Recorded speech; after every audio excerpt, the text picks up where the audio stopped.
Deep ഒരു breath എടുക്കണം. Good morning എന്ന് പറയണം. ആ ഒരു ഇതിൽ നമുക്ക് ആ ദിവസം മൊത്തം റൺ ചെയ്യാനുള്ള എനർജി കിട്ടണം. അതാണ് അതിന്റെ ആ ഒരു കുട്ടൻസ്. ശരിക്കും ഇത്ര എനർജി ഉണ്ടോ ആൾക്ക്? രാത്രി ഉറക്കത്തിൽ നിന്നെഴുന്നേറ്റ് വന്നിട്ട് എന്തെങ്കിലും ചെയ്യാന്ന് എപ്പോഴും ഇങ്ങനെയാണ്. ഇത് ഇനി ഓഫ് ബട്ടൺ ഇല്ല. ചില ദിവസം ഉണ്ടാവും ഇങ്ങനെ രാവിലെ കട്ടണൊക്കെ വലിച്ച് തുറക്കണം, പിന്നെ ഉണ്ടാവും കിടുകിടുകിടുന്ന് നടക്കണം. ഞാനിങ്ങനെ കണ്ണ് നോക്കുമ്പോൾ ഉണ്ടാവും ക്യാമറ എടുത്തിട്ട് ഇങ്ങനെ ഓടി നടക്കണം. വെറുതെ ഇരിക്കാൻ പറ്റത്തില്ല. പേടിയോ? അതൊരു അസുഖ. എനിക്കിവിടെ ഡൈപ്പറിട്ട് നടക്കുന്ന കാലം മുതൽ അറിയാം. ഈ ചെടീനോട് ഇതിനൊക്കെ ഒരു കമ്പമുണ്ട്. അപ്പൊ ഇവിടെ ഇങ്ങനെ ചെടി നോക്കാൻ വേണ്ടി വീട്ടിലേക്ക് വന്നു. ചെടി എക്സ്ചേഞ്ച് ചെയ്ത് ഞങ്ങൾ ഹൃദയം എക്സ്ചേഞ്ച് ചെയ്തു. ആരാദ്യം പ്രപ്പോസ് ചെയ്ത്? സുഖമില്ലാത്ത ദിവസമാണ്. ഞാൻ ഉണ്ടാണെങ്കിൽ അമ്മ പറഞ്ഞ വരും. പക്ഷെ പുള്ളി അങ്ങനെ ചൊറിഞ്ഞ് ഇങ്ങനെ എന്തായിരുന്നു മനുഷ്യൻ ഇങ്ങനെ പ്രഷർ കുക്കർ പോലെ ആക്കും. ഞാനപ്പോ ചിന്തിക്കും എന്തൊന്നും മിണ്ടാത്ത എന്നോട് എന്തെങ്കിലും പറ എന്താണെങ്കിൽ എന്നോട് പറ. അപ്പൊ ഞാൻ അങ്ങനെ പറഞ്ഞു കൊടുക്കും പറ. ഇപ്പൊ ഞാൻ ചിക്കൻ കഴിക്കുന്നുണ്ട്. തിയറിറ്റിക്കലി എനിക്ക് നിങ്ങൾ പട്ടി പൊരിച്ചെന്നാ ഞാൻ തിന്നും. Life is life. എല്ലാത്തിനും ജീവൻ ഒന്നാണ്. എനിക്ക് ആകാശന്റെ റിയാക്ഷൻ ഹായ് പാമ്പ് അങ്ങനെ തന്നെയാണ് ശരിക്കും. ഓ വാവ്. ഞങ്ങള് വീഡിയോ കാണാറുണ്ട് ഫേസിലെ കൂടെ ഇങ്ങനെ പോണതും. എനിക്കത് ഭയങ്കര. ബാക്കിയുള്ളവർക്കൊന്നും കൊടുത്തില്ല. അവരെ ഞാൻ നല്ലോണം നോക്കും. ഞാൻ പട്ടിണി കിടന്നാലും കുഴപ്പമില്ല. ജോലി നേടാൻ ഒരേ ഒരു entry app download now. Hi hello നമസ്കാരം. സൈന സൗത്ത് പ്ലസിന്റെ എല്ലാ പ്രേക്ഷകർക്കും സ്വാഗതം. ഇന്ന് എൻ്റെ കൂടെ ജോയിൻ ചെയ്യുന്ന ഒരു ക്യൂട്ട് കപ്പിളാണ് കേട്ടോ. ഇൻസ്റ്റഗ്രാമിലൂടെയും സോഷ്യൽ മീഡിയയിലൂടെയും നിങ്ങളുടെ മനസ്സും എൻ്റെ മനസ്സും കീഴടക്കിയ ആ ക്യൂട്ട് കപ്പിൾ ആരാണ്? അവരെ ഞാൻ ഇൻട്രൊഡ്യൂസ് ചെയ്യുന്നതിന് മുൻപ് സമയം ഇപ്പോൾ ഒരു 4:50 ആയി. എങ്കിലും എനിക്ക് അവരെ കാണുമ്പോൾ പറയാൻ തോന്നുന്നത് ഗുഡ് മോർണിംഗ് എന്നാണ്. ആഘോഷ് സ്വാഗതം. എനിക്കറിയാം ഒത്തിരി പേര് ഈ ഗുഡ് മോർണിംഗ് വേണ്ടി വെയിറ്റ് ചെയ്യുന്നുണ്ട്. എങ്കിൽ എന്നെ ഒരുപാട് നിങ്ങളല്ലേ പറയാ, എന്നെ ആ ഗുഡ് മോർണിംഗ് ഒന്ന് പറയാൻ പഠിപ്പിക്കോ ആ ഒരു എനർജിയില്. അത് ഒരു ഡീപ്പ് ഒരു ബ്രെത്ത് എടുക്കണം. ഓക്കേ.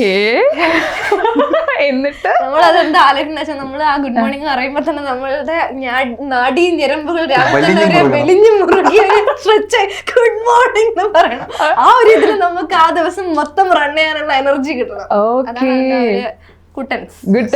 എനിക്ക് ഒത്തിരി കമന്റ്സ് ഉണ്ടല്ലോ, ഈ കുട്ടിക്ക് ഇതിന് മാത്രം എനർജി എവിടെ നിന്ന് കിട്ടുന്നു എന്നാണ്. എന്താണ് ഇതിനു വേണ്ടി പ്രത്യേകം മരുന്നോ ഭക്ഷണമോ കഴിക്കുന്നുണ്ടോ? റബ്ബർ പാല് ഡോസ് വെച്ച് 2 നേരം. കാനഡയിൽ അതൊക്കെ കിട്ടുമല്ലേ? ശരിക്കും ഇത്ര എനർജി ഉണ്ടോ ആൾക്ക്? എപ്പോഴും 24 മണിക്കൂർ. രാത്രി ഉറങ്ങുമ്പോഴേക്ക് പെട്ടെന്ന് രാത്രി ഉറക്കത്തിൽ നിന്നിട്ട് വന്നിട്ട് എന്തെങ്കിലും ചെയ്യാം. ശരിയാ, യോഗ ചെയ്യണു, വീഡിയോ കോണ്ടന്റ് ചെയ്യുന്നു, വർക്ക് ചെയ്യണു, മൾട്ടി ടാലന്റ് ആയിട്ടുള്ള ആളാണ്. വെറുതെ ഇരിക്കാൻ പറ്റത്തില്ല. പേടിയോ? അതൊരു അസുഖ. ഡോക്ടറെ കാണിച്ചായിരുന്നു. ഞാനൊരു സൈക്കോളജിസ്റ്റ് ആവാൻ പോകുന്ന കുട്ടിയല്ലേ. അപ്പൊ ഞാൻ എന്നത്തിന് ചില സമയം സെൽഫ് അനാലിസിസ് ചെയ്യുമ്പം എനിക്ക് തന്നെ തോന്നാറുണ്ട് എനിക്ക് എന്തോ പ്രശ്നം ഉണ്ടെന്ന് പറയാം. എനിക്ക് വെറുതെ ഇരിക്കാൻ പറ്റില്ല.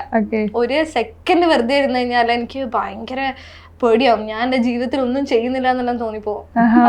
എപ്പോഴും എന്തെങ്കിലും അത് ചെയ്തോണ്ടിരിക്കും. ഓക്കെ, അങ്ങനെയാണെങ്കിൽ ഒരു ടാസ്ക് ഞാനിപ്പോ ഒരു 5 മിനിറ്റ് ടൈം തരാണ്. ഞാൻ ചോദ്യം ഒന്നും ചോദിക്കില്ല, വെറുതെ ഒന്നും ഇരിക്കാം. ഓക്കെ, ഫോൺ ഒന്നും നോക്കരുത്. അടങ്ങിയിരിക്കണോ? 5 മിനിറ്റ് എനിക്ക് പറ്റും. 5 minute. Your time start now. വൃത്തികെട്ട അസൈൻമെന്റ് ആയി പോയി. അപ്പൊ എന്താ ഒന്നും അനങ്ങറ സംസാരിക്കരുത്. അതാ അസൈൻമെന്റ്. ബുദ്ധിമുട്ടാ സത്യം.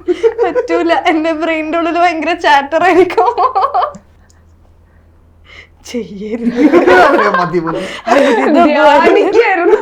കാരണം ഇതുവരെ എനിക്ക് മനസ്സിലായി നിങ്ങൾക്ക് ഒരു 5 മിനിറ്റ് പോയിട്ട് ഒരു സെക്കൻഡ് പോലും നിങ്ങൾക്ക് ഇത് സംസാരിക്കാതിരിക്കാൻ പറ്റില്ല.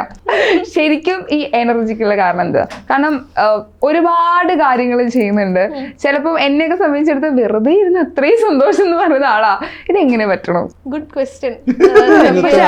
ഉത്തരം അറിഞ്ഞാ ഞാൻ പറഞ്ഞ അതറിയില്ല. അതങ്ങ് വരുന്നതാണ് ആ ഒരു ഫ്ലോയില് വരുന്ന സാധനം. ഞാൻ മനഃപൂർവ്വം ഉണ്ടാക്കി ചെയ്യിപ്പിക്കുന്ന സാധനം ഒന്നല്ല. It just comes very automatically, very naturally.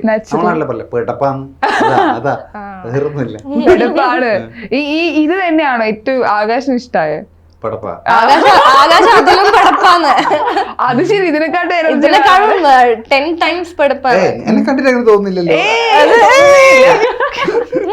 ഇപ്പൊ 2 വർഷത്തെ ഇടവേളയ്ക്ക് ശേഷം ഇന്ദ്രജുടൻ നാട്ടിലെത്തിയിരിക്കുകയാണ്. കാനഡയിൽ നിന്ന് നമ്മുടെ തലശ്ശേരിയിൽ എത്തിയിരിക്കുകയാണ്. ഞാനൊക്കെ ഒരു കുറച്ചേരം മാറി വെച്ച് നാട്ടിൽ വരുമ്പോൾ എക്സൈറ്റ്മെന്റ് ഉണ്ടാവില്ലേ? നിങ്ങൾക്ക് എന്താണ് ഒരു എക്സൈറ്റ്മെന്റ് ഇല്ലാത്ത നാട്ടിൽ വരുന്നത്? അത് വിശ്വസിക്കാൻ പറ്റാത്തതാണോ? എക്സൈറ്റ്മെന്റ് ഉണ്ട്, ഇല്ലാന്നൊന്നല്ല. പക്ഷെ എന്തോ നാട് നമ്മളെ നാടല്ലേ, കംഫർട്ടബിൾ അതെ. ഫീലിംഗ് ആണ്. എനിക്ക് സത്യമായിട്ട് ഞാൻ ഇവളോട് ഞാൻ പറയുന്നുണ്ട്, ഫ്ലൈറ്റ് ലാൻഡ് ചെയ്യുമ്പോൾ ഇവള് കുറേ കൂടി ഇതായിരുന്നു. ഒരു 2 സെക്കൻഡ് നമ്മൾ കൊച്ചിയിൽ ഇറങ്ങുമ്പോൾ പ്ലെയിൻ ടയർ തട്ടുമ്പോ ഇവള് കുറച്ച് അയ്യോ ഫ്ലസ്റ്റഡ്. എനിക്കിവിടെ ലാൻഡ് ചെയ്തപ്പോ അപ്പത്തേക്ക് എന്റെ ബ്രെയിൻ ആ 2 കൊല്ലത്തെ ബാക്കിൽ എന്നെ പിടിച്ചങ്ങിട്ട്. അപ്പൊ ഞാൻ ബാക്ക് ടു ലൈഫ് ഹിയർ. അതുകൊണ്ട് എനിക്ക് I didn't feel like I skipped A beat. എന്റെ നെഞ്ചിൽ ഒരു സെക്കൻഡ് മാറിയില്ലെന്ന് എനിക്ക് തോന്നിയത്. ഇവിടെ വന്നപ്പോ ബാക്ക് ടു ഇതായിരുന്നു നോർമൽ. ഈ തലശ്ശേരി നമ്മൾ കുറെ വർഷം ശേഷം നാട്ടിലെത്താൻ വേണ്ടി പോവാ. ഒത്തിരി കാര്യങ്ങൾ ചെയ്യാനുണ്ട്. ആകെ കുറച്ച് സമയം ഉണ്ടാവും. നാട്ടിൽ വന്നിപ്പോ ആദ്യം ചെയ്തെന്താ, അല്ലെങ്കിൽ ആദ്യം പ്ലാൻ ചെയ്തെന്താ? ഭക്ഷണം കഴിക്കാം. എന്താ കഴിച്ചു? കല്ലുമ്മക്കായ്, ബിരിയാണി, പിന്നെ പീടിയ കാണുന്ന എല്ലാ കടികളും എന്തെങ്കിലും തന്നെ. തലശ്ശേരിയിൽ എന്തെല്ലാം കിട്ടുക അതൊക്കെ തന്നെ. അത് ഫുഡ് കഴിക്കാണ് ആദ്യം മനസ്സിലുണ്ടായേ. ഇവിടെ വന്നപ്പോ ഇവിടെ രാത്രിയായിരുന്നു. നമുക്ക് ആദ്യം നമ്മള് നേരത്തെ അൽഫാം വാങ്ങി തന്നു. എന്താ പറയാ, അവിടെ ഫുഡ് കിട്ടും, പക്ഷെ നമ്മളത്ര മസാല ഉപയോഗിക്കൂല. ഫ്ലേവർ കൂടി ഡിഫറെന്റ് ആണ്. Even like chicken taste very different. എന്താന്നറിയില്ല, പക്ഷെ ജ്യൂസി ആയിരിക്കും, പക്ഷെ ഫ്ലേവർ പ്രൊഫൈലിൽ വ്യത്യാസമുണ്ട്.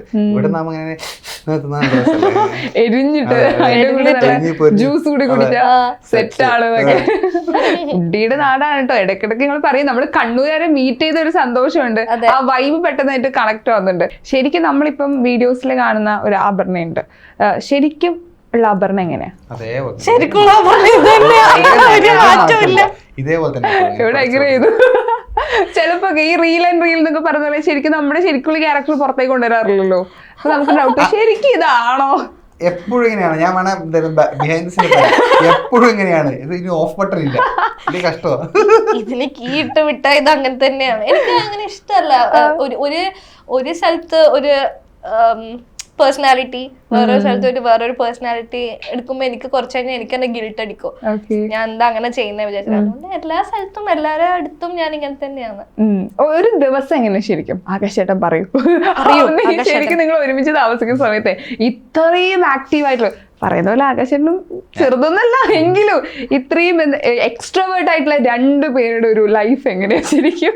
എന്താന്ന് അറിയോ, അധികം പ്ലാൻ ചെയ്യില്ല. ഐ മീൻ ഒരു പരിധി നമുക്ക് എന്താ ചെയ്യേണ്ടെന്നുള്ള ഒരു ഐഡിയ വേണം. പിന്നെ അതിന്റെ മേലെ പ്ലാനിങ് ചെയ്യരുത്. പിന്നെ അങ്ങനെ രാവിലെ എഴുന്നേക്കുക, എന്നിട്ട് ഇതേപോലെ ഒരൊറ്റ പവറിലങ്ങ് രാത്രി വരെ കിടന്നുറങ്ങുക. ഇതേ ഉള്ളൂ. ഇടക്ക് വേറെ ചിന്തയൊന്നുമില്ല. നിങ്ങൾ പ്ലാനിങ് ചെയ്യില്ല, ആ ഒരു ഫ്ലോയില് പോകും. എന്നുവെച്ചാല് നമ്മളെ ബ്രെയിൻ ഓട്ടോമാറ്റിക് ആയിട്ടൊരു കഴിവുണ്ടെന്ന് ഞാൻ വിശ്വസിക്കുന്നു. അല്ലെ അമ്മുക്കുട്ട? അതായത്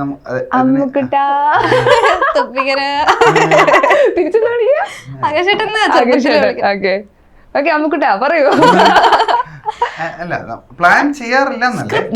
പ്ലാൻ ചെയ്യാറുണ്ട്, പ്ലാൻ ചെയ്യേണ്ട കാര്യങ്ങൾ ചെയ്യാറുണ്ട്. പക്ഷെ എല്ലാ ദിവസവും പ്ലാൻ ചെയ്താൽ എനിക്ക് എന്തോ ഫീൽ ചെയ്യും, ബോറായിരിക്കും എന്ന് എനിക്ക് തോന്നുന്നുണ്ട്.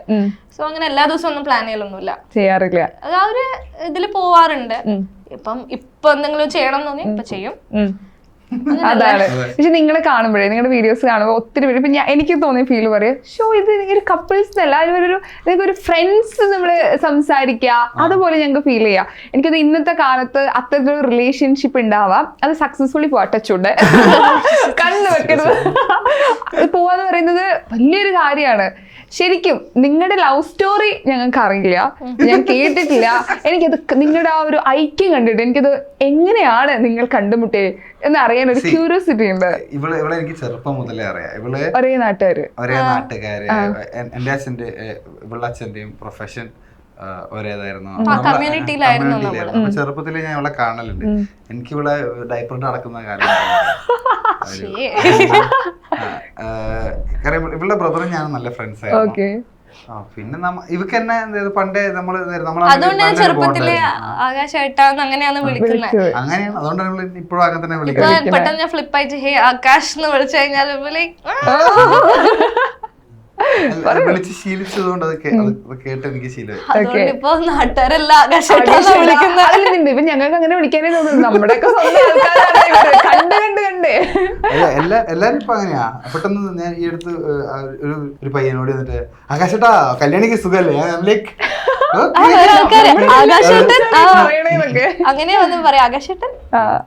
ഈ ആളുകളുടെ ഒരു റെസ്പോൺസ് ഉണ്ടല്ലോ, ഈ പറയണേ എവിടെ പോയാലും നമ്മുടെ സ്വന്തം വീട്ടിലെ കുട്ടികളാ, അല്ലെങ്കിൽ നിങ്ങളുടെ പെറ്റൊക്കെ നമ്മുടെതാ, അങ്ങനെ ഒരു ഫീൽ അല്ലേ? അത് ഒരുപാട് ആൾക്കാർ പറയാറുണ്ട്. നിങ്ങളെ കാണുമ്പോ ഒരിക്കലും വേറെ അങ്ങനെ തോന്നാറില്ല, സ്ട്രേഞ്ചേഴ്സിനെ പോലെ തോന്നാറില്ല, നമ്മളെ വീട്ടിലെ ഒരാളെ പോലെയാ തോന്നല്. ഇപ്പം നാട്ടില് വരുന്ന വ്ളോഗ് ഇട്ടപ്പം അതിനകത്ത് ആരോ കമന്റ് ചെയ്തിട്ടുണ്ടായിരുന്നു, നമ്മളെ വീട്ടിൽ ആരോ നമ്മളെ വീട്ടിലേക്ക് വരുന്ന ഒരു ഫീൽ. അതിനെ നോക്കുമ്പോ ഭയങ്കര സന്തോഷമാണ്. ലൈക് പീപ്പിൾ അത്രയും they really like us in a certain way എന്ന് പറയുമ്പോ ഭയങ്കര സന്തോഷാണ്. ഈ പറയുന്നത് നിങ്ങൾ ചെറുപ്പം മുതലേ രണ്ടുപേർക്ക് അറിയാം, എങ്കിലും ആ ഇഷ്ടം അല്ലെങ്കിൽ പ്രണയം അത് അറേഞ്ച് മാരേജ് ആയിരുന്നോ, ഈ കല്യാണം എങ്ങനെയത് കണ്ടിട്ട് തോന്നുന്നുണ്ടോ? സർപ്രൈസ് maybe ഒരു 0.01% ശരിക്കും എന്താണ്? നമ്മള് പ്രേമിച്ചെട്ടി തന്നെയാ. നാളോ കേട്ടോ. കോവിഡ് സമയത്തായിരുന്നു. ഓക്കെ. വെറുതെ എന്തായിരുന്നു, ഈ ചെടിയിനോട് ഇതിനൊക്കെ ഒരു കമ്പമുണ്ട്. അപ്പൊ ഇവളിങ്ങനെ ചെടി നോക്കാൻ വേണ്ടി വീട്ടിലേക്ക് വന്നു. പിന്നെ നമ്മളിങ്ങനെ സംസാരമായി. പിന്നെ എന്തായിരുന്നു, ചെടി എക്സ്ചേഞ്ച് ചെയ്ത് ഞങ്ങൾ ഹൃദയം എക്സ്ചേഞ്ച് ചെയ്തു. അതെ അതെ. എന്നിട്ട് അങ്ങനെ പൂക്കൾ വിരിഞ്ഞു. പൂക്കള് പെട്ടെന്ന് എല്ലാം ചടപടേന്നായിരുന്നു. പെട്ടെന്ന് കല്യാണം കഴിച്ചു. ഓക്കെ. എത്ര വർഷം പ്രേമിച്ചു? 1 year പ്രേമിച്ചു. അപ്പൊ തന്നെ കല്യാണം കഴിച്ചു. മതിയല്ലോ. ആരാദ്യം പ്രപ്പോസ് ചെയ്ത്? എങ്ങനെയായിരുന്നു പ്രപ്പോസ് ചെയ്യും? നേരിട്ടാണോ, ഫോണാണോ?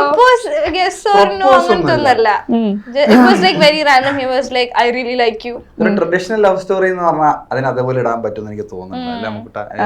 ഭയങ്കര നാച്ചുറൽ ആയിരുന്നു, അല്ലാണ്ട് ഒന്നും ബിൽഡപ്പ് ഒന്നും ഉണ്ടായിട്ടില്ല. കാരണം ഇപ്പൊ നേരത്തെ പറഞ്ഞു, നമ്മള് we like good friends, we are good friends. ഒരു ബന്ധത്തിന്റെ ആഴം കൂടുമ്പോഴാണ് നമ്മൾ ഇങ്ങനത്തെ ഒരു സിറ്റുവേഷനിലേക്ക് ഇറങ്ങി പോകേണ്ടതാണ് എന്റെ അഭിപ്രായം. അപ്പൊ അങ്ങനെയാണ് ഞാൻ എന്തായിരുന്നു നമ്മൾ we decided to be together. കേട്ട്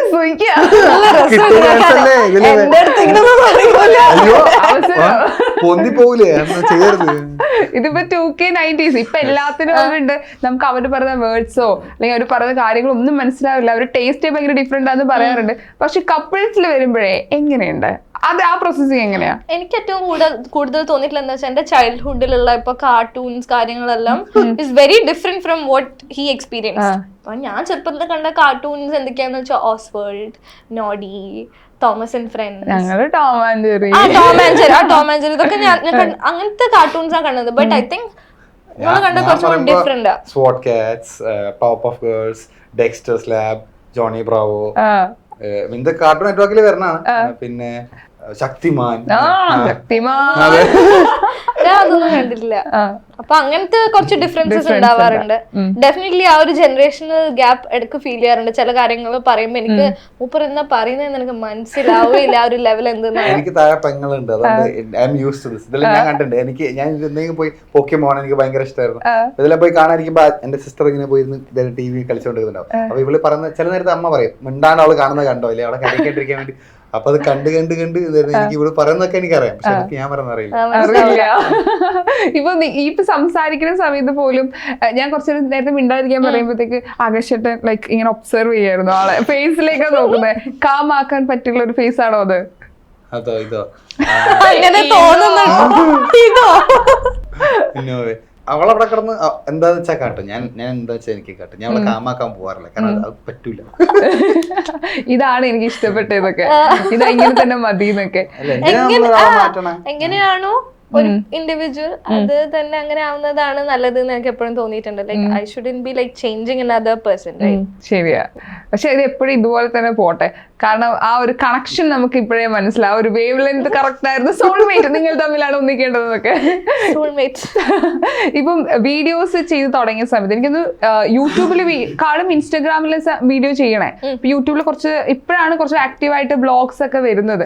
ഞങ്ങൾ ഏറ്റവും കൂടുതൽ ബ്ലോഗ്സിന് വേണ്ടി കാത്തിരിക്കുക, റീൽസ് പറ്റി കൂടെ ഞങ്ങൾക്ക് ബ്ലോഗ്സും കൂടെ വരണേന്ന്.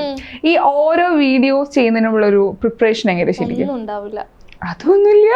വെറുതെ ചില ദിവസം ഉണ്ടാവും ഇങ്ങനെ രാവിലെ ഉറക്കം എഴുന്നേക്കുമ്പോൾ, രാവിലെ എന്നെക്കാട്ടും നേരത്തെ എഴുന്നേക്കുന്നു ഉണ്ടാവും ഇങ്ങനെ കട്ടണൊക്കെ വലിച്ചു തുറക്കണം.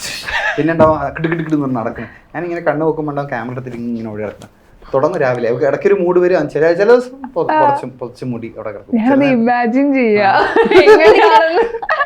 പക്ഷെ ഈവൻ ലൈക്ക് ഞാൻ തലേ ദിവസം കിടന്ന് ഉറങ്ങുമ്പോൾ ഞാൻ ഇങ്ങനെ വിചാരിക്കും നാളെ എന്തോ ഒരു പെർട്ടിക്കുലർ എലമെന്റ് എന്റെ വീഡിയോയിൽ കൊടുക്കുക to make it interesting. Maybe എന്തെങ്കിലും കുക്ക് ചെയ്യാം, അല്ലെങ്കിൽ എന്തെങ്കിലും DIY ചെയ്യാം, അങ്ങനെ എന്തെങ്കിലും ചെറുതായിട്ടൊന്ന് തലയിൽ ചിന്തിച്ച് വെക്കും എന്നല്ലാണ്ട് ഞാൻ ഒരിക്കലും എഴുതി സ്ക്രിപ്റ്റ് ചെയ്ത് ത്രെഡ് പോലെ എന്തെങ്കിലും ആലോചിക്കും എന്നല്ലാണ്ട് ഞാൻ ഒരിക്കലും എഴുതി വെച്ച് ഇങ്ങനെ പറയണം എന്ന് ചെയ്യാറില്ല. ഇനീഷ്യലി ഞാൻ വീഡിയോസ് ചെയ്ത് തുടങ്ങിയ സമയത്ത് അത് നിങ്ങൾക്ക് ശ്രദ്ധിച്ചാൽ മനസ്സിലാവും. ഞാൻ വോയിസ് ഓവർ കൊടുക്കുമ്പോൾ ദാറ്റ് വാസ് ലൈക്ക് ഞാൻ എഴുതി വെച്ചിട്ട് പറയുന്നതായിരുന്നു. ബട്ട് ലേറ്റർ ഓൺ അത് സ്പോണ്ടേനിയസ് ആയിട്ട് എനിക്ക് വരുന്ന ഒരു സംഭവമായിട്ട് എനിക്ക് വന്നു, പ്രാക്ടീസ് വിത്ത് പ്രാക്ടീസ്. അപ്പൊ ആ ഒരു ഡിഫറൻസ് ഒബ്വിയസ്ലി ലൈക്ക് മനസ്സിലാവും. അപ്പൊ ഇപ്പൊ അങ്ങനെ വ്യത്യാസം അങ്ങനെ ചെയ്യും. പക്ഷെ എനിക്ക് എത്ര പേർക്ക് ചിലർക്ക് ഇഷ്ടമുള്ള കാര്യങ്ങൾ ചെയ്യാൻ പറ്റുമെന്ന് എനിക്ക് അറിയില്ല. എനിക്ക് അപർണസ് ഇത് ഭയങ്കര ലക്കിയാണ്. അതിന് വേണ്ടിയിട്ട് നമുക്ക് ഇഷ്ടമുള്ള കാര്യങ്ങൾ ചെയ്യണം, അതേ ഞാൻ ചെയ്യൂ. അതാണ് എനിക്ക് ഇഷ്ടമുള്ള കാര്യങ്ങൾ. ഇന്ന് +2 കഴിഞ്ഞ സമയത്ത് മെഡിക്കലി എന്തോ കോഴ്സ് ചെയ്യാൻ വേണ്ടി പോയിട്ട് റിപ്പീറ്റ് ചെയ്തത്. യെസ്, അതിനുശേഷം അതല്ല എനിക്ക് ഇതാണ് വേണ്ടതെന്ന് പ്ലാൻ ചെയ്ത് പോവാ. അതിന്റെ വലിയ ഒരു കാരണം ഇസ് ദിസ് പേഴ്സൺ. ബിക്കോസ് എനിക്ക് ഐ വാസ് വെരി സ്കേർഡ്. കാരണം അത്രയും കാലം മെഡിസിൻ വിചാരിച്ചിട്ട് അത് കിട്ടിയില്ല. Now what? അപ്പം that was like very difficult for me to imagine. അങ്ങനെ വേറൊരു ഇഷ്ടമല്ലായിരുന്നു അത് മെയിൻ കാരണം. അപ്പാർട്ട് ഫ്രം ദാറ്റ് എനിക്ക് പേടിയായിരുന്നു ആ ഒരു പ്രൊഫഷൻ അല്ലാണ്ട് വേറെ എന്ത് ഞാൻ ചൂസ് ചെയ്യും. ഞാൻ ഫെയിലിയർ ആയി പോവോ. ലൈക്ക് ഇപ്പൊ ഞാൻ ഭയങ്കര സക്സസ്ഫുൾ ആയി എന്നല്ല ഞാൻ ഉദ്ദേശിക്കുന്നത്. ബട്ട് ആ ഒരു ക്വസ്റ്റ്യൻ മാർക്ക് എപ്പോ എന്റെ ഉള്ളിൽ ഉണ്ടായിരുന്നു. അപ്പൊ എന്നെ ഏറ്റവും കൂടുതൽ ചിന്തിപ്പിച്ചത്, വളരെ സിമ്പിൾ ആയിട്ട് തന്നെ ചിന്തിപ്പിച്ച വ്യക്തി മൂപ്പറാണ്.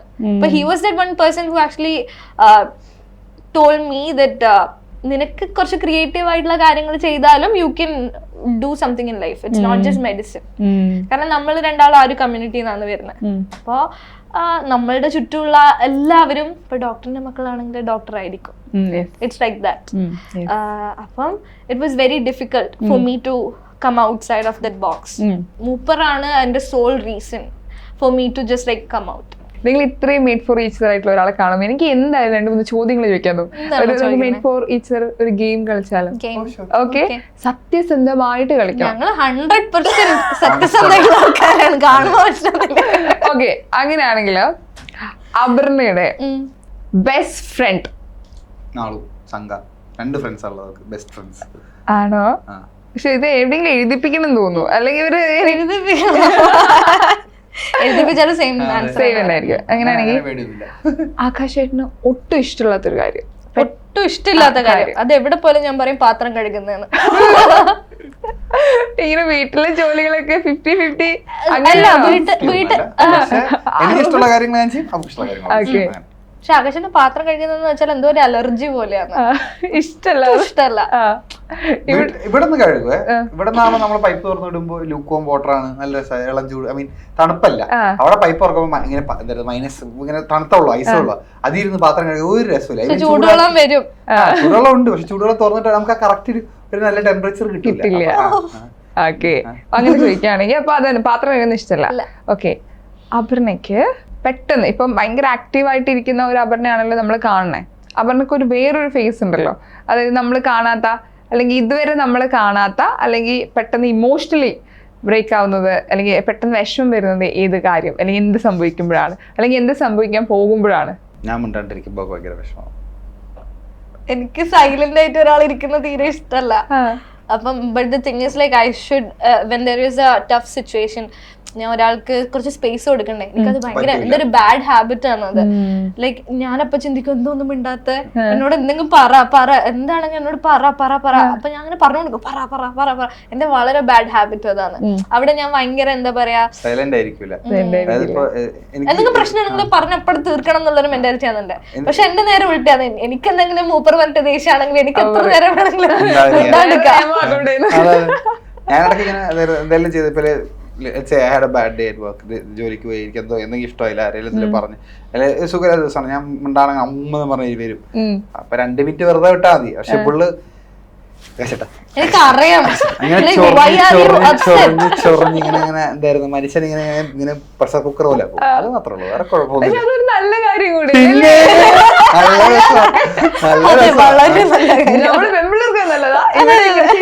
ശരിക്കും എന്താ ശരിക്കും ഫീൽ ഉണ്ടാവാ? എന്ത് ചൊറിയുമ്പോ അയ്യോ ഇതിനെ ഇങ്ങനെ ഓഫ് ആക്കി ഇട്ടിരുന്നെങ്കിലായിരിക്കും എനിക്കറിയാം. അയ്യോ ചില നേരത്ത് തോന്നും ഇങ്ങനെ എടുത്ത് ഇങ്ങനെ നമ്മളെ തോർത്തൊക്കെ ഇങ്ങനെ പിഴിയില്ല, അതേപോലെ ഇങ്ങനെ പിഴിയാ നല്ല രസമായിരിക്കും. അയ്യോടാ വീട്ടിപ്പോ ഇന്ന് കൊച്ചിയിലുണ്ടാവില്ലേ? നിങ്ങൾ പോവല്ലോ വീട്ടിലല്ലേ. ഓക്കെ, അങ്ങനെയാണെങ്കിൽ ആകാശിന്റെ ഏറ്റവും വലിയൊരു ഡ്രീം, ഇനി നടക്കാൻ വേണ്ടി ആഗ്രഹമുള്ള അല്ലെങ്കിൽ ആഗ്രഹിക്കുന്ന ഒരു സ്വപ്നം? He want to become a artist, ഒരു സ്കൾപ്റ്റർ ആവണം. That was his biggest dream. അത് വേറെ അതാണ് മൂപ്പറുടെ ബിഗ്ഗസ്റ്റ് ഡ്രീം. ലൈക്ക് എന്ത് ലോകത്ത് എന്ത് സംഭവിച്ചാലും എന്തൊക്കെ സ്ട്രഗിൾസിലൂടെ നമ്മൾ പോയാലും he want to become an artist, ഒരു സ്കൾപ്റ്റർ ആവണം. അതാണ്. കുറച്ച് ഷോസ് ചെയ്യണം, കുറച്ച് അവിടെ ഇവിടെ ബിനാലെ അല്ലെങ്കിൽ ഒരു ഇന്റർനാഷണൽ കുറച്ച് ഷോസ്, അതൊക്കെ ആഗ്രഹം. ഇപ്പൊ ഞാൻ കൊച്ചിലെ എനിക്ക് എല്ലാവർക്കും ഒരു വീട്ടിലൊരു പെറ്റിനെ വളർത്തണം എന്ന് ഭയങ്കര ആഗ്രഹം ഉണ്ടാവും. ഞാൻ എന്റെ വീട്ടിൽ പണ്ട് സ്കൂളിൽ പഠിക്കുന്നത് ഒരു പൂച്ചേനെ എടുത്തോണ്ട് വന്നു, അതുപോലെ എന്നെ അമ്മ പറഞ്ഞു വിട്ടു അവിടെ കൊണ്ടുവെക്കാൻ വേണ്ടിയിട്ട്. ഇതുവരെ എന്റെ വീട്ടിൽ ഒരു പെറ്റിനെ എനിക്ക് വളർത്താൻ പറ്റിയിട്ടില്ല. നമ്മൾ കോമൺ കണ്ടിട്ടുള്ളത് പൂച്ച, പട്ടി അങ്ങനത്തെ ഒരു ഇനങ്ങളായിരിക്കും. ഇത് ഇത്രയും ഡിഫറെന്റ് ആയിട്ടുള്ള ആനിമൽസിനെ തന്നെ പെറ്റായിട്ട് വളർത്തണം. ആകാശം വളരെ വ്യത്യസ്തവും വിചിത്രമായിട്ടുള്ള ഒരു ജീവിയാണ്, അതുകൊണ്ട് ഇത്രയും വിചിത്രമായിട്ടുള്ള ജീവികളെ വളർത്തുന്നത്. എന്താ ആകാശട്ടെ ഇത്? എനിക്ക് ചെറുപ്പം മുതലേ എനിക്ക് അങ്ങനെ ആനിമൽസിനെ ഞാൻ വ്യത്യസ്തമായിട്ട് ഞാൻ കാണൂല. ഇപ്പൊ എന്നോട് ഒരാള് ഇപ്പൊ ഞാൻ ചിക്കൻ കഴിക്കുന്നുണ്ട്, തിയററ്റിക്കലി എനിക്ക് നിങ്ങൾ പട്ടിയെ പൊരിച്ചെന്നാ ഞാൻ തിന്നും. I mean no offence to any dog lovers. ഞാൻ ജസ്റ്റ് പറയാം, if you eat chicken life is life, എല്ലാത്തിനും ജീവൻ ഒന്നാണ്. അപ്പോ പക്ഷെ എല്ലാം ഇന്ററാക്ട് ചെയ്യുന്ന വ്യത്യാസമാണ്. നമ്മളിപ്പോ ആനനെ എന്താ പട്ടിയെ പഠിപ്പിക്കുന്ന പോലെ ആനനെ പഠിപ്പിക്കാൻ പറ്റില്ല. സോ എല്ലാത്തിനും അതിൻ്റെതായ ചട്ടമുണ്ട്. അപ്പോൾ ദ സെയിം എനിക്ക് എല്ലാ ജീവികളെയും ഇഷ്ടമാണ്. അപ്പൊ എനിക്ക് എല്ലാ ജീവികളെയും വളർത്തണം എന്നുള്ളൊരു അതിയായ ആഗ്രഹമുണ്ട്. എനിക്ക് ചെറുപ്പം മുതലേ ഒരുപാട് പെറ്റ്സ് ഉണ്ടായിരുന്നു. എനിക്ക് ഇല്ലാത്ത പെറ്റ്സ് ഉണ്ടായിട്ടില്ല ഒരു കാലത്ത്. എന്റെ ഫ്രണ്ട്സ് ഒക്കെ എന്റെ വീട് സൂ എന്നായിരുന്നു വിളിച്ചുകൊണ്ടിരുന്നത്. ഞാൻ പോകുന്നവരെ എനിക്ക് ഒരുപാട് പെറ്റ്സ് ഉണ്ടായിരുന്നു. പ്രാവ് ഉണ്ടായിരുന്നു, ലവ് ബേർഡ്സ്, അതായത് ബഡ്ജിയിലെ, പിന്നെ ഫിഞ്ചസ് 2-3 ടൈപ്പ് ഉണ്ടായിരുന്നു, പിന്നെ കോണിയർ 2 ഉണ്ടായിരുന്നു. വേറെ ഇവിടെ മീൻ വെച്ചാല് ഒരുപാടെണ്ണം ഉണ്ടായിരുന്നു. എനിക്ക് തൊട്ടി കണക്കിനുണ്ടായിരുന്നു. ഞാൻ ബ്രീഡ് ചെയ്യുമായിരുന്നു. പിന്നെ എന്താ പറയാ, ഹാംസ്റ്റർ, എലി, പൂച്ച, പട്ടി. ഈ ജോറ് ഇതിനെ ഞാൻ റെസ്ക്യൂ ചെയ്യാറുണ്ട്. നമ്മളെ വീട്ടിലൊക്കെ നമ്മളെ കിണറ്റിന്റെ മേലെ വലയിട്ട് വെക്കൂല, അന്നേരം കുടുങ്ങിപ്പോയാ വന്ന് ഞാൻ റിലീസ്. ആകാശന്റെ റിയാക്ഷൻ ഹായ് പാമ്പ് കൊള്ളാലോ എന്നൊക്കെ. ശരിക്കും അങ്ങനെ വീട്ടിലെ സമയത്ത് വളർത്തുന്ന ആഗ്രഹം ഉണ്ടായിരുന്നോ ഈ നമ്മുടെ നാട്ടിലുള്ള സമയത്ത്? നാട്ടിൽ ഞാൻ പിടിച്ചോണ്ട് അമ്മ ചിത്താണ് ഓടിച്ചതാ. ഞാൻ ആദ്യം മീറ്റ് ചെയ്തവരെ എന്നോട് പറഞ്ഞ കാര്യമാണ്, നമുക്ക് മേ ബി ഒരു വീടെല്ലാം ആവുമ്പോ നമുക്കൊരു പാമ്പിനെ വാങ്ങണോ, കുറച്ച് കഴിയുമ്പോ നമുക്ക് ഒരു ടെറാഞ്ചുലേനെ വാങ്ങണോ. റിയാക്ഷൻ എന്തായിരുന്നു ശരിക്കും? ഞാനെന്താ പറയട്ടെ, വാങ്ങിക്കോട്ടെ എന്നല്ല പറയാം. പിന്നെ ആകാശത്തിന് ഭയങ്കര ഒരു കൺവിൻസിങ് സ്റ്റാർ ആണ്. അപ്പൊ എനിക്ക് ആദ്യം ഭയങ്കര പേടിയായിരുന്നു ഈ പാമ്പ് എന്ന് പറയുമ്പോ. പൈത്തൺ എനിക്ക് ഭയങ്കര പേടിയാ. അപ്പൊ he was like may be നമുക്ക് പൈത്തണിനെ പിന്നെ വാങ്ങാം, ഇപ്പൊ നമുക്കൊരു കുറച്ചും കൂടി പൈത്തൺ പാവല്ലേ അപ്പൊ കുറച്ചും കൂടി ഒരു ലെസ് സ്കെയറി ആയിട്ടുള്ള സ്നേക്കിനെ വാങ്ങാന്ന് പറഞ്ഞിട്ടാണ് ഇപ്പൊ കല്യാണിനെ വാങ്ങിയത്. പേരും കല്യാണി, അതെല്ലാവർക്കും ഒരു ക്യൂട്ട്നെസ്. നിങ്ങൾ വാങ്ങുന്ന പെറ്റിനൊക്കെ നിങ്ങൾ എങ്ങനെ ഈ വെറൈറ്റി പേരുകൾ ഇടുന്നത്? അതെന്തുകൊണ്ടാന്ന് വെച്ചാല് ഈ വെസ്റ്റേൺ നെയിംസ് ഇഷ്ടമാണ്. എല്ലാരും ജിമ്മി, ടോമി എന്നെല്ലാം ഇടുമ്പോ നമ്മള് നാരായണി, പാത്തു, കല്യാണി, മത്തായി. ഈ പേര് കല്യാണി ഉണ്ട് കേട്ടോ എന്ന് പറയുമ്പോ നമ്മളെന്താ വീട്ടിലൊരു കുട്ടിയുണ്ട് ആ കല്യാണി ഇതാ വരണേ. ഇപ്പൊ ഗസ്റ്റ് ഒക്കെ വരുമ്പോഴാ ഒരു റിയാക്ഷൻ. അല്ലെങ്കിൽ നിങ്ങൾ ആദ്യം പാമ്പിനെ വാങ്ങിയപ്പോ ഇവിടെ കാണിച്ചല്ലോ, അതിന്റെ റിയാക്ഷൻ എങ്ങനെയായിരുന്നു? എനിക്ക് അങ്ങനെ ഞാൻ എന്താ വെച്ചാല് നൈസായിട്ട് ഇവളെ ഞാൻ കൂട്ടിക്കൊണ്ട് പോയി. കാരണം ഇപ്പൊ അവക്ക് ജനറലി എല്ലാവർക്കും പാമ്പിനെ പേടിയാ. എനിക്ക് പാമ്പിനെ പേടിയില്ലെങ്കിൽ ബാക്കി ഞാൻ കണ്ട എന്റെ ഫ്രണ്ട്സിനും എല്ലാവർക്കും പേടി, ഇവർക്ക് പേടിയായിരുന്നു. അപ്പൊ ഞാൻ ആദ്യം വെച്ചാൽ ഒറ്റയടിക്ക് ഇവിടെ പാമ്പിനെ എടുത്തുകൊണ്ട് ഇവിടെ വീട്ടിൽ കേട്ടില്ല എന്നുള്ളത് എനിക്കറിയാം. സിസ്റ്റമാറ്റിക് ഡീസെൻസിറ്റൈസേഷൻ എന്ന് പറഞ്ഞൊരു സംഭവം സൈക്കോളജിയില്. മെല്ലനെ നമ്മളൊരു സാധനത്തിനെ അടുത്ത് കൊണ്ടുപോയിട്ട് അതിനോടുള്ള ഫിയർ നമ്മൾ ഇല്ലാണ്ടാക്കുന്ന ഒരു സംഭവം. അതാണ് മൂപ്പർ തന്നെ എപ്പോഴും ഒരു കാര്യത്തിനോട് ചെയ്യാം. ഞാൻ പോലും അറിയാണ്ട് ഇങ്ങനെ ആ ഒരു സ്റ്റിമുലേഷൻ തന്ന് ഇത് ഇതാക്കി. എനിക്ക് ഇപ്പോഴും പേടിയാണ്, കംപ്ലീറ്റ്ലി പേടിയല്ല എന്നല്ല. ഞാൻ കാണും വി ആർ ലൈക്ക് ഒരു ഹായ് ബൈ എന്നുള്ള രീതിയിലാണ്, എടുക്കൂല. ഹായ് ബൈ എന്ന് ജസ്റ്റ് ഇങ്ങനെ തൊടും എന്നല്ലാണ്ട് വേറെ ഒന്നും ചെയ്യില്ല. ഞങ്ങള് വീഡിയോ കാണാറുണ്ട് ഫേസിലെ കൂടെ ഇങ്ങനെ പോണതും അതിന്റെ വോയിസ് ഓവറിൽ റിയാക്ഷൻ എന്നൊക്കെ എനിക്കത് ഭയങ്കര ഇമാജിൻ ചെയ്യാൻ പറ്റില്ല. അയ്യോ, ഫ്രണ്ട്സ് ആണ് അവര്. അപ്പൊ കല്യാണിയും എവിടെയാണ് ഇപ്പൊ? കല്യാണി ഇപ്പോ എന്റെ അയലക്കുരം ഷോപ്പ് ഉണ്ട് അവിടെ. അപ്പൊ മൂപ്പരുടെ പെറ്റ് ബോർഡിങ്. കുട്ടികളെ ബോർഡിങ് ആക്കുന്ന പോലെയാ. വലിയ പാമ്പിനെല്ലാം ബോർഡിങ്ങിലുണ്ട്. പിന്നെ ബാക്കിയുള്ളവർക്ക് ഒന്നും കൊടുത്തില്ല, അവരെ നല്ലോണം നോക്കും. ഞാൻ പട്ടിണി കിടന്നാലും കുഴപ്പമില്ല. ഇത്രയും സ്നേഹമുള്ള ആളെ വിട്ടു വരുമ്പോ വിഷമായോ? ഇല്ലല്ലോ, അവരവിടെ ഉണ്ടല്ലോ, ഞാൻ ഇപ്പൊ തിരിച്ചു പോലു. എങ്കിലും കൊണ്ടാക്കി വരുന്ന സമയത്ത് വിഷമായിട്ടുണ്ടായിരുന്നു. ഓക്കെ. ജോലി നേടാൻ ഒരേ ഒരു എൻട്രി ആപ്പ് ഡൗൺലോഡ് now.